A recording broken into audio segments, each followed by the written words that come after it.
सबसे पहले तो ये जो सारे बाल मित्र अलग अलग पेंटिंग बना के ले आए हैं, जरा एसपी जी के लोग इसको कलेक्ट कर लें, वरना ये बच्चे एक एक घंटे तक ऐसे हाथ ऊपर करके खड़े रहते हैं।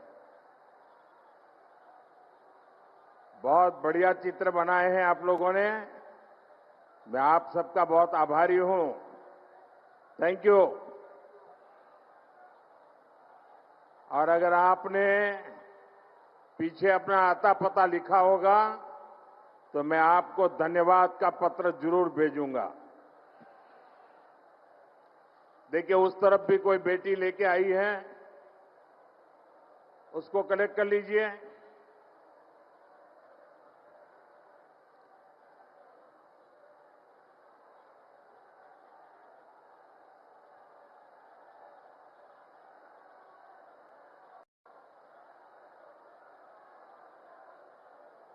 उस तरफ भी वो एक बेटी लेके आई है। मैं आप सबका बहुत बहुत आभारी हूं। भारत माता की, भारत माता की जय श्री राम कृष्णोदेव, जय मां शारदा।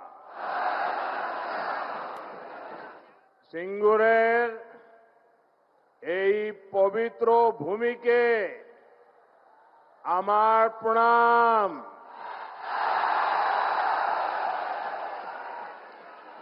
आज सुबह मैं मां कामाख्या की धरती पर था और अब यहां बाबा तारकेश्वर की धरती पर आप जनता जनार्दन के दर्शन करने के लिए आया हूं। साथियों, सिंगूर का ये जन सैलाब, आप सभी का ये जोश, ये उत्साह, और मैं तो देख रहा हूं, शायद पीछे लोग देख भी नहीं पाते होंगे। मैं अभी दोनों तरफ कोने पर जाकर देखा, दूर दूर तक लोग ही लोग हैं।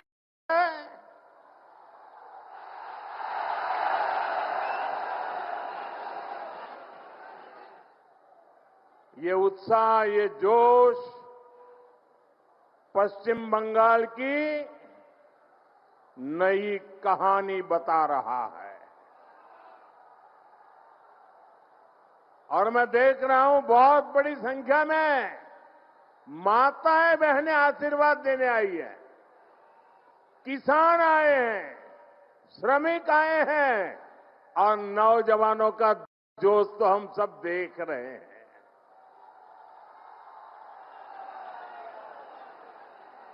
सभी एक ही भाव से, एक ही आस लेकर के आए हैं कि हमें असली परिवर्तन चाहिए। हर कोई 15 वर्ष के महाजंगल राज को बदलना चाहता है। और अभी तो बीजेपी एनडीए ने बिहार में जंगल राज को एक बार फिर से रोका है। अब पश्चिम बंगाल भी टीएमसी के महाजंगल राज को विदा करने के लिए तैयार है।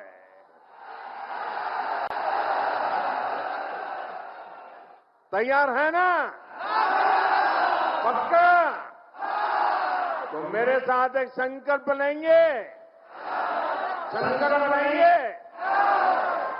मैं कहूंगा पलटानो दोरकार, पलटानो दोरकार। आप कहेंगे चाय बीजेपी सरकार, पलटानो दोरकार, पलटानो दोरकार, पलटानो दोरकार, पलटानो दोरकार, पलटानो दोरकार। साथियों, मैं आज ऐसे समय में सिंगूर आया हूं जब देश ने वंदे मातरम के 150 वर्ष पूरे होने का उत्सव मनाया है। संसद में भी विशेष चर्चा करके वंदे मातरम का गौरव गान किया है। पूरी संसद ने, पूरे देश ने ऋषि बंकिम चंद्र चट्टोपाध्याय जी को श्रद्धा भाव से नमन किया। हुगली और वंदे मातरम का रिश्ता तो और भी विशेष है। कहते हैं यहीं पर ऋषि बंकिम जी ने वंदे मातरम को उसका पूर्ण स्वरूप दिया। साथियों, जिस प्रकार वंदे मातरम आजादी का उद्घोष बना था, हमें वंदे मातरम को पश्चिम बंगाल को, भारत को विकसित बनाने का मंत्र भी बनाना है। साथियों, बंगाल की धरती ने देश की विरासत, देश की आजादी के लिए जो दिशा दी, जो नेतृत्व दिया, बीजेपी उस प्रेरणा को राष्ट्र के कोने कोने तक ले जा रही है। ये भाजपा सरकार ही है जिसने दिल्ली में कर्तव्य पथ पर इंडिया गेट के सामने नेताजी सुभाष बाबू की प्रतिमा लगाई है। पहली बार लाल किले से आजाद हिंद फौज के योगदान को नमन किया गया। अंडमान निकोबार में नेताजी के नाम पर द्वीप का नाम रखा गया। इतना ही नहीं, पहले जो 26 जनवरी के कार्यक्रम थे ना, वो 24-25 तारीख से शुरू होते थे और 30 तारीख को पूरे होते थे। हमने ये कार्यक्रम बदल दिया। हमने अब 23 जनवरी सुभाष बाबू की जन्म जयंती से शुरू किया और महात्मा गांधी की पुण्यतिथि पर पूरा करने का तय किया। साथियों, बांग्ला भाषा और साहित्य बहुत ही समृद्ध है, लेकिन बांग्ला भाषा को क्लासिकल लैंग्वेज का दर्जा भी तब मिला जब आपने मुझे आशीर्वाद दिया। बीजेपी की दिल्ली में सरकार बनाई। इससे बांग्ला भाषा में रिसर्च को बल मिलेगा। साथियों, बीजेपी के सरकार के प्रयासों से ही दुर्गा पूजा को यूनेस्को ने कल्चरल हेरिटेज का दर्जा दिया है। ये टीएमसी वाले दिल्ली में सोनिया जी की सरकार में भागीदार थे, क्या तब ये सब काम नहीं करा सकते थे क्या? क्यों नहीं किए? ये मोदी है जिसको बंगाल के लिए इतना प्यार है, समर्पण है, तब होता है। हमारी सरकार के प्रयासों से ही गुरुदेव रविन्द्रनाथ टैगोर के शांति निकेतन को विश्व धरोहर का दर्जा मिला है। ईश्वर चंद्र विद्यासागर, राजा राम मोहन राय और स्वामी विवेकानंद, इन महापुरुषों की जन्म जयंतियों से जुड़े अहम पड़ावों को नेशनल लेवल पर मनाने का सौभाग्य भी हमारी सरकार को ही मिला है। यह हम इसलिए कह रहे हैं और हम इसलिए कर रहे हैं क्योंकि बीजेपी विकास और विरासत दोनों को महत्व देती है। विकास और विरासत के इसी मॉडल पर चलते हुए बीजेपी पश्चिम बंगाल के विकास को भी गति देगी। साथियों, पश्चिम बंगाल का सामर्थ्य बहुत बड़ा है। यहां बड़ी बड़ी नदियां हैं, बहुत बड़ी कोस्टलाइन है, यहां उपजाऊ जमीन है। पश्चिम बंगाल के हर जिले में कुछ न कुछ खास है और यहां के लोग तो बुद्धि, प्रतिभा, सामर्थ्य, समर्पण अद्भुत है। भाजपा हर जिले की इस ताकत को और ज्यादा बढ़ाएगी और जब हर जिले के हिसाब से योजनाएं बनेगी तो इसका सबसे ज्यादा लाभ उन जिलों में रहने वालों के लोगों को होगा। जैसे यहां की धनिया खाली साड़ी है, यहां का जूट है, हैंडलूम से जुड़े अन्य प्रोडक्ट है। पीढ़ियों से लोग इस काम से जुड़े हैं। BJP one district one product scheme के तहत हर जिले के ऐसे प्रोडक्ट को प्रोत्साहन देगी। भाजपा सरकार बनाते ही प्लास्टिक को लेकर ठोस नीति बनाएगी और जूट की पैकेजिंग को और बढ़ावा देगी। इससे यहां के जूट उद्योग को और बल मिलेगा। साथियों, हुगली में बहुत बड़ी मात्रा में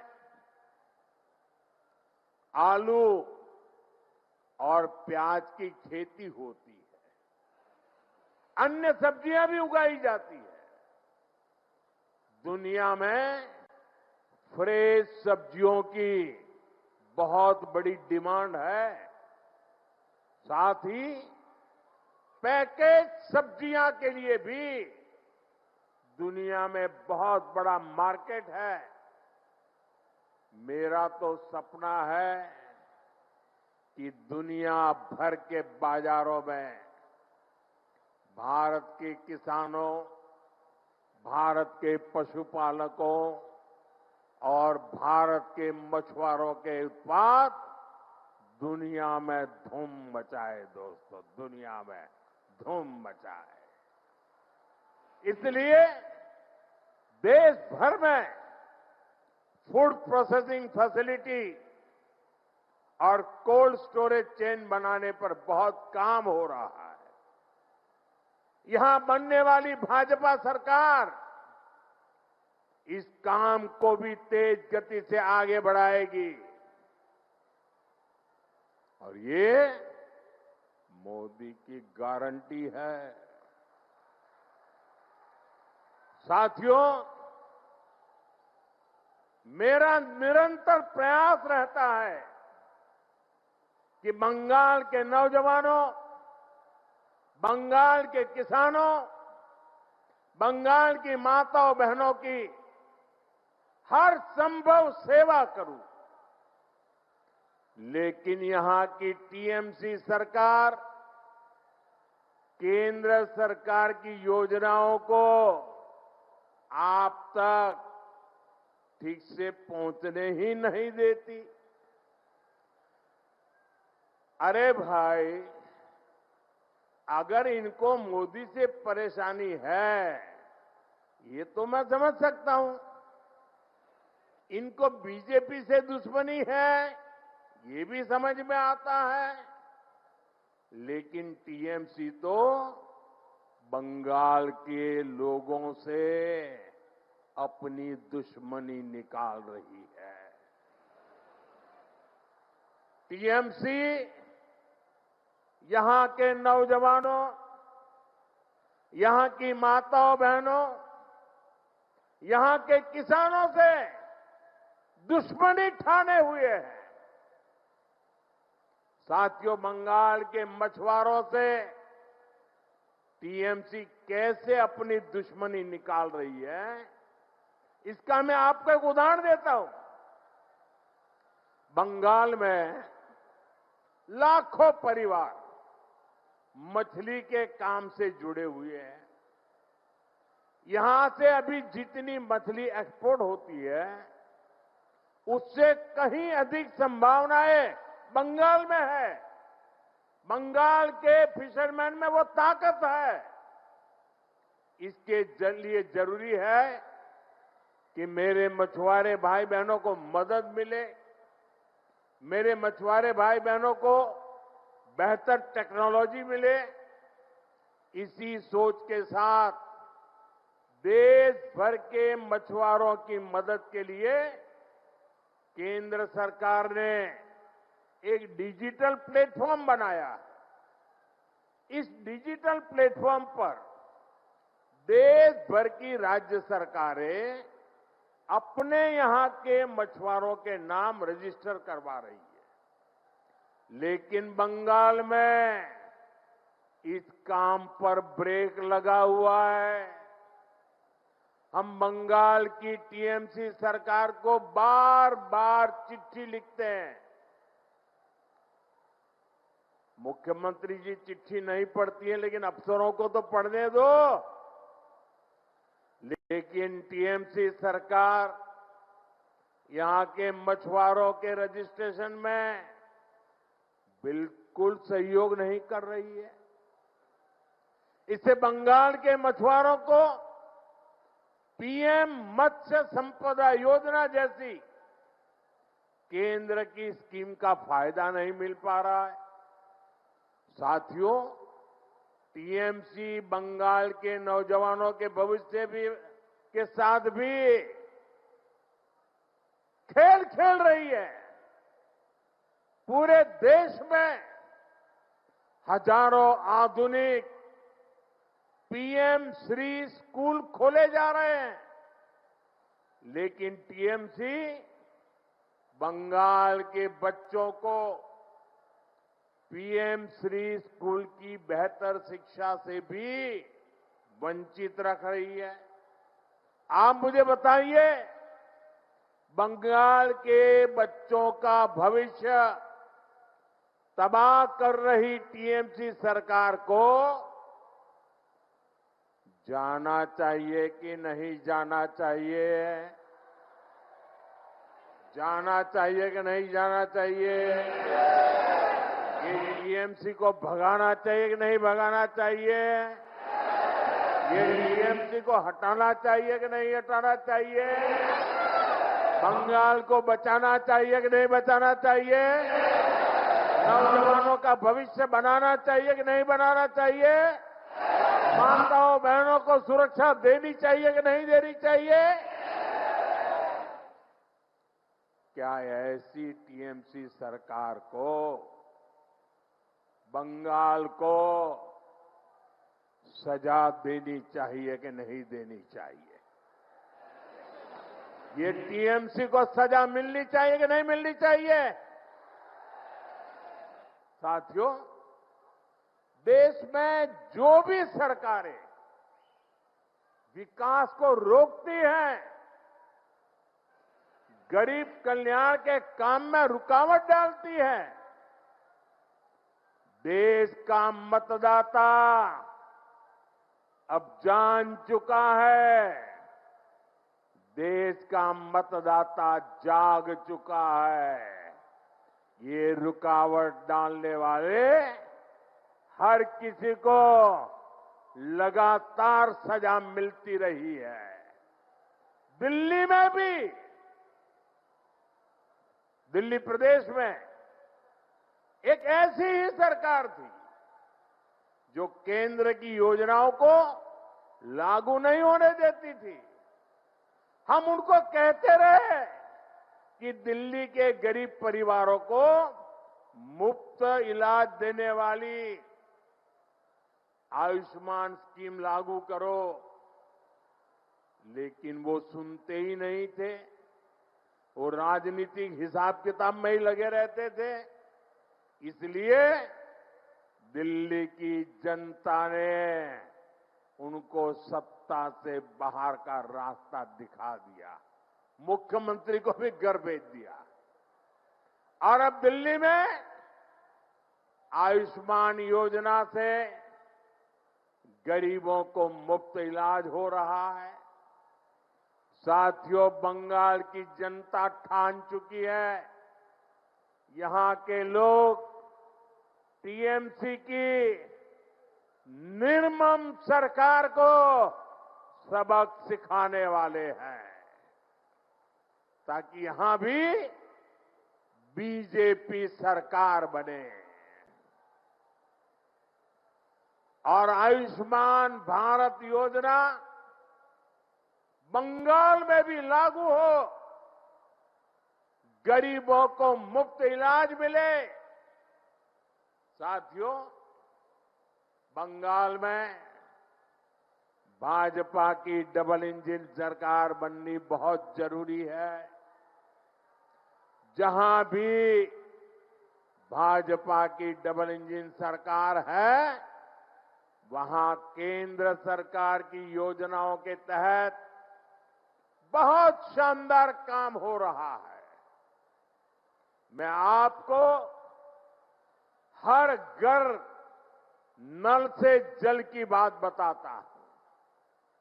देश के गांव-गांव में हर घर तक पाइप से जल पहुंचे, इसके लिए केंद्र की बीजेपी सरकार ये अभियान चला रही है। अब जैसे त्रिपुरा है, वहां पहले की सरकार के समय 100 में से सिर्फ 4 घरों में ही नल से जल आता था। जब लेफ्ट वालों की सरकार थी ना त्रिपुरा में, आपके पड़ोस में, 100 घर में से सिर्फ 4 घर में।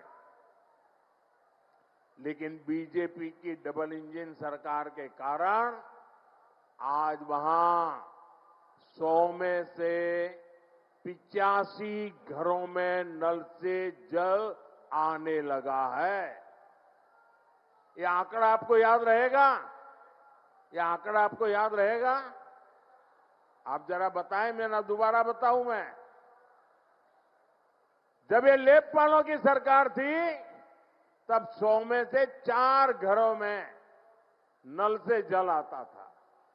आज 85 घरों में 85 घरों में पानी पहुंचता है। साथियों, आज भी बंगाल में आधी आबादी ऐसी है जिनके यहां नल से जल नहीं आता। अगर त्रिपुरा में बीजेपी ना आती तो वहां आज भी वैसा ही हाल होता। बंगाल में बीजेपी आएगी तो यहां हाल बदलेगा। हमारी माताओं बहनों को, हमारी बेटियों को पानी लाने के लिए कितनी परेशानी होती है। भाजपा सरकार इस परेशानी से आपको मुक्ति दिलाकर रहेगी और ये मोदी की गारंटी है।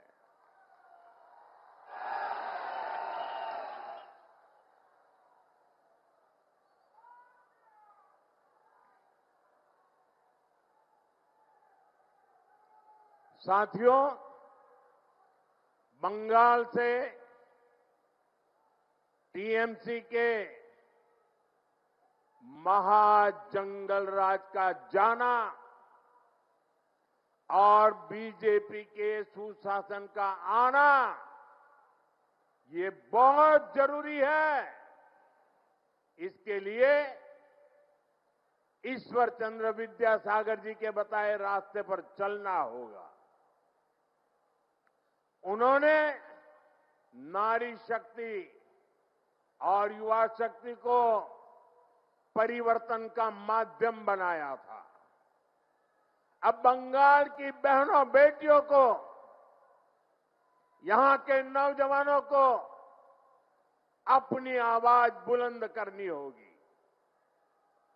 टीएमसी के राज में बेटियां भी सुरक्षित नहीं है और शिक्षा व्यवस्था भी, यहां की शिक्षा व्यवस्था भी माफिया और भ्रष्टाचारियों के कब्जे में है। इसलिए मैं पश्चिम बंगाल की माताओं बहनों से भी एक आग्रह करना चाहता हूं। आपके बेटे बेटियों को तब तक अच्छी शिक्षा और अच्छी नौकरी नहीं मिलेगी जब तक यहां टीएमसी के पास सत्ता की ताकत रहेगी। इसलिए आपको आने वाले विधानसभा चुनाव में भाजपा को वोट देना है। भाजपा को आपका एक वोट पक्का करेगा कि हां, कॉलेजों में बलात्कार, रेप और हिंसा की घटनाओं पर लगाम लगे। भाजपा को आपका एक वोट पक्का करेगा कि बंगाल में फिर से संदेश खाली जैसी घटना न हो। भाजपा को आपका एक वोट इस बात को पक्का करेगा कि फिर से बंगाल में हजारों शिक्षक अपनी नौकरी नहीं खोए। साथियों, टीएमसी को सबक सिखाना बहुत जरूरी है। यहां छोटे से छोटा टीएमसी का नेता खुद को बंगाल का माई बाप समझने लगा है। हुगली को तो इन्होंने शिक्षक भर्ती घोटाले के लिए बदनाम किया है। बीजेपी युवाओं को लूटने वालों को जरूर सजा दिलाएगी। साथियों, आपको एक और बात याद रखनी है। बंगाल में उद्योग तभी लगेंगे, निवेश तभी आएगा जब यहां कानून व्यवस्था बेहतर होगी।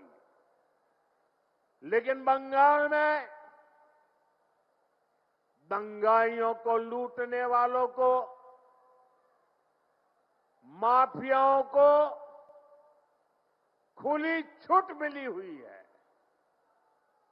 आपको भी पता है कि यहां हर चीज पर सिंडिकेट टैक्स लगाया जाता है। इस सिंडिकेट टैक्स को, इस माफियावाद को भाजपा सरकार ही खत्म करेगी, और ये भी मोदी की गारंटी है। साथियों, टीएमसी सरकार पश्चिम बंगाल की, देश की सुरक्षा के साथ भी खिलवाड़ कर रही है।